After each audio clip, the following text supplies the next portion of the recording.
Hey guys, today we're back with another versus review. And today on the channel we're going to be doing the Trijicon ACOG with RMR setup versus the Trijicon Credo HX 1:6 low power variable optic. Stay tuned for this one.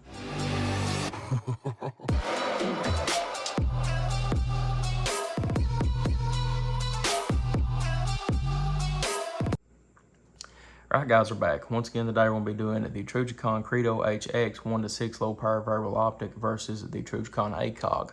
Before we get started with the review though guys, a very special thank you to Optics Planet.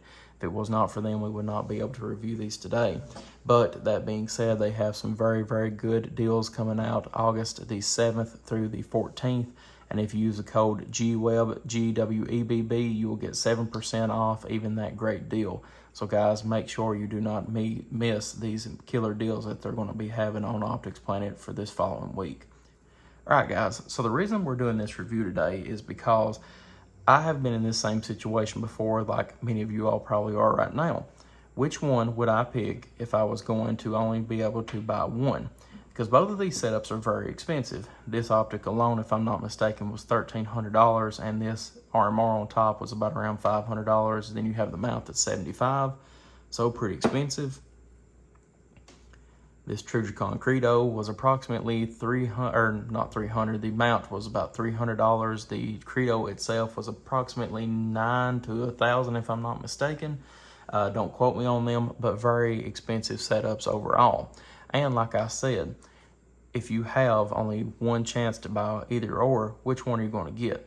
So we had these set up on two different rifles today. We had the Credo set up on a 16-inch LMT, and we had the Trijicon ACOG set up on my Spec War registered short-barreled rifle, 12.5-inch barrel.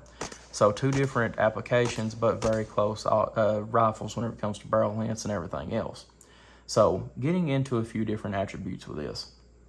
You have a 1:6 on here. You have a 1:4 on here. So you have, like I said, the RMR up here with the 1 MOA dot. This is the RMR 09. See here if we can, there we go. So there is the dot. It is actually a lot smaller and crisp in person. And then you have the Trijicon down here, if I can get it to pick up, with the chevron in the center. It also looks like a dot, but it's actually a chevron. So that being said, if you're looking for something that is going to be quick acquisition, if I need to go from one target to another, one that's close up, one that's far away, this setup here is very hard to beat. But at the same time, this Trijicon here, the Credo HX, is very nice as well, and it is no slouch. Like I said, one of the best looking optics whenever it comes to low power variable optics, and one of the clearest, if not the clearest glass I've ever looked down in my life. You have a quick throw lever here, 1:6. The throw lever is stiff, but it is very smooth. It keeps you from accidentally knocking it off your 1 or your 6 or 2, 3, 4, 5, whichever one you got it on. And that just overall helps with the reliability of this, because like I said, if you accidentally get it thrown off and you think you're going to be looking through a 1, but you're accidentally looking through a 6, that can get your life taken from you if you actually need to use this rifle in that type of setup, either that be military, law enforcement, home defense, whatever else. So going from one extreme to another, such as a target that is 10 yards away versus a target that is 50 yards away. This one here can get you more precise of a shot just because you do have that 6 power to it versus the 4 power to the ACOG. But if I'm needing to go from, let's say here, we're at 1 right now, so 10 yards, move it over to the 6th position, and I'm ready for a longer shot. A little bit of time, but not too shabby. This one though, you're looking at a 4 times and a 1 time, so I can raise my head up 1 times, engage that target at 10 yards, and then drop my head and go to the target at 50 yards. Both of these optics though, the 4 times, it is no slouch either. You can still do a very precise shot with it, but at the same time, like I said, it's not going to be as precise with this 6 times. So moving from one extreme to another, like I said, you can see this dot here, move straight down, you've got this. And it's all with the movement of the head versus having to move your hand, take your hand off of your firearm, and move it up here to switch it over, like you can see here. just a different setup overall, and you just have to know exactly what you're doing. And under pressure, if you do not train like it, you will mess up. Versus with this one right here, it's just a move of a head. Yes, you might lose your dot or whatever else, but that's an extreme. That's the worst case scenario. You lose your dot while you're looking your head up. But now, from what we've seen today, we was doing straight transitions from the 4 times to the 1 MOA perfectly. There's no question about it. The Credo, though, I will give it props. It does have a better eye relief than the Trijicon ACOG. You can see with the shooting part of the review, we was choked up pretty close on the Trijicon. Yes, while you're shooting, you do not lose any type of eye relief. I mean, you do have a pretty tight eye relief, but while shooting, you do not lose your optic. That Specor 12.5, it doesn't have much recoil, but we did shoot it suppressed, and it adds a tad bit of recoil to it. But that being said, we still did not lose our optic at any, or we did not lose our actual image at any time while shooting from one to the other. So that's just something to take into consideration. Both, like I said, are very, very nice setups. But if I was going for, say, a home defense gun to where I might be using it inside of a house and then going outside, I would more than likely go with the Trijicon ACOG and the RMR setup. Not only that, but if for any reason you decide, hey, I'm going to take this RMR off and put it on my pistol, I can. All you have to do is take these 2 screws out and take this actual red dot off of the ACOG, or if you just want to, unscrew the ACOG or the RMR off of the ACOG, leave the mount on it, and you're still fine to roll with it. Credo, to be honest with you all, looks to me like it's more of set up for not a designated DMR, but for something that I know I'm going to be taking a little bit more shots on, or shots at longer range. But in case if I do need it, I can throw it over to that 1 times and still rock and roll with it.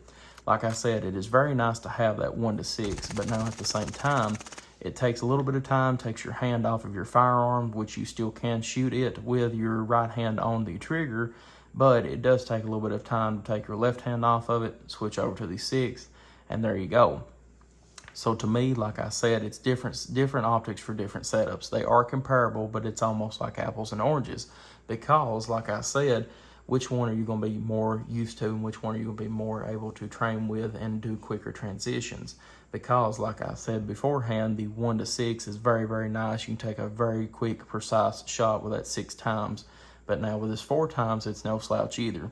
But like I said, if I was using more of a home defense type of setup, I'd be going for the ACOG to where you know maybe a 40, 50, 100-yard shot, which there are confirmed kills with this out at 600 yards. But at the same time, if I know I'm going to be doing a little bit more longer range, farm, something along them lines to where I might need to shoot a coyote out, and I mean, it doesn't always have to be a person. Guns are used for fun more than anything. I mean, I hope I never have to shoot anybody, but now at the same time, I will be more than likely to train with this than ever have to pull it on somebody and actually use it. But at the same time, you do need to take in consideration that it does have a different use in it just besides personal shooting or whatever else. That being said, if I was going to be using it on a farm for coyote hunting or something along them lines, this one right here would be the better way to go than the Trijicon ACOG. To me, this is more of a battle-proven, battle setup, and this is more of a precise setup, and if you need to throw it to 1 times, you still can.